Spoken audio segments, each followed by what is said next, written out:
guys struggling to do better than Baker Mayfield. Let's move on to the New York Giants and their quarterback, Daniel Jones, and their situation there. I know you've got a little story about that situation. You mind talking about that? So the thing that I like the most about this story is it's not the typical story that you hear from the front office. It's not we're cleaning house, which they did clean house. So don't get that wrong. But it's not the typical, oh, Daniel Jones has one more year, and if he doesn't do it, he is out of here. It's Mara stepping up and saying, "Listen," and I'll read the quote, tweet from Mike Garofalo, uh, co-owner John Mara on Daniel Jones. We do feel like Daniel can play, so they believe in him. There's some belief there. We have done everything possible to screw him up. That's accountability. Very shocking. Very shocking. Then Mara goes to point out we've had constant coaching and coordinator changes. We've had constant O-line struggles. And he is stating that they need to get everything right around Jones. They need to get the whole offense clicking, coordinators, coaches, everyone on the same page. And then step back and make an intelligent evaluation of what he truly is capable of. And I have really never in recent memory seen an owner or even a GM go like, listen, we screwed up.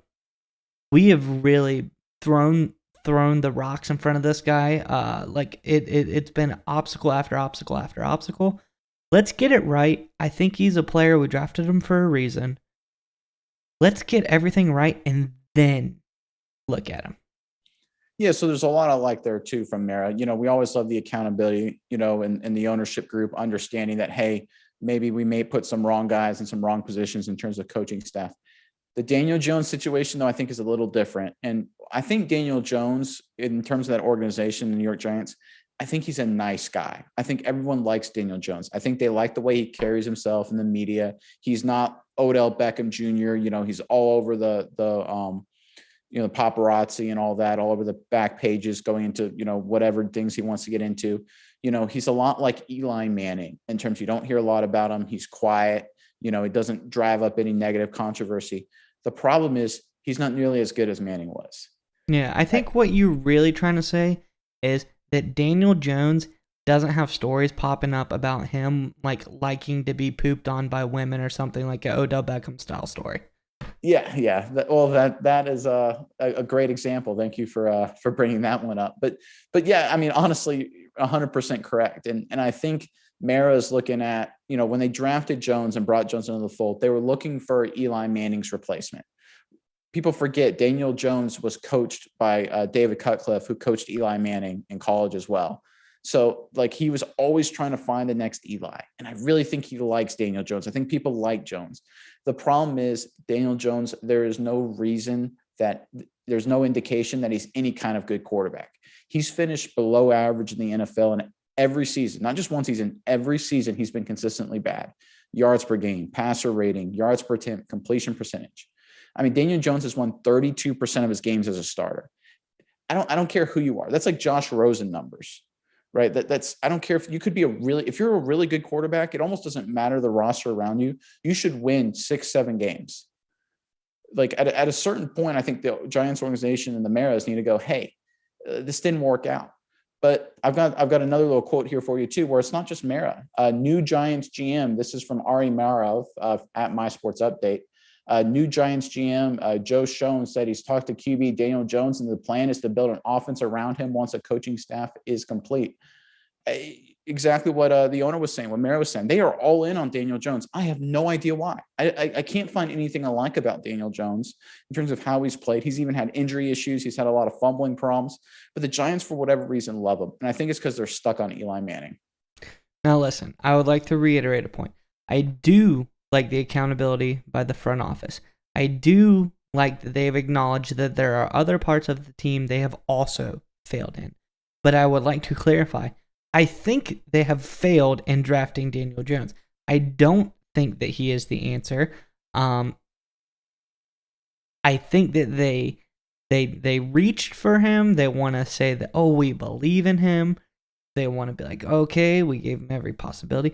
You know he's not the guy. Like, come on. Like,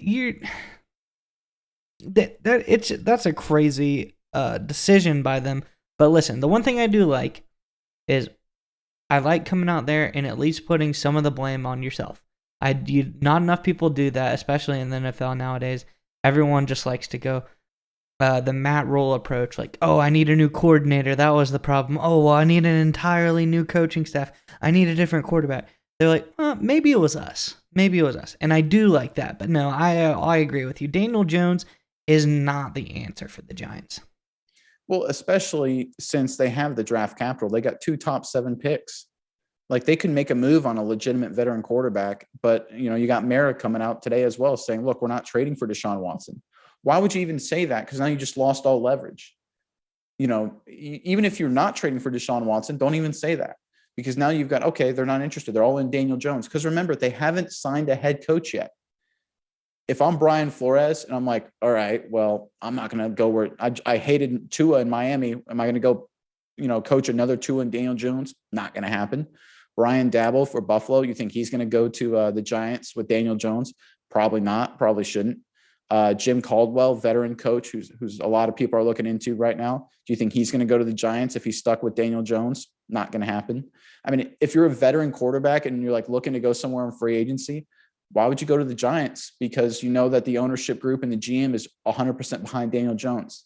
It's the accountability part is good, but keep your options open a little bit, especially when Daniel Jones, your starting quarterback, just isn't very good. Now listen.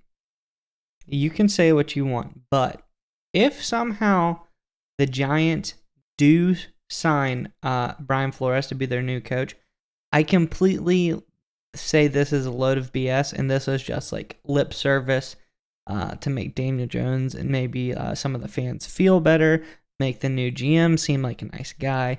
But if they sign Flores, I completely would say that they are going to get rid of Daniel Jones as fast as possible.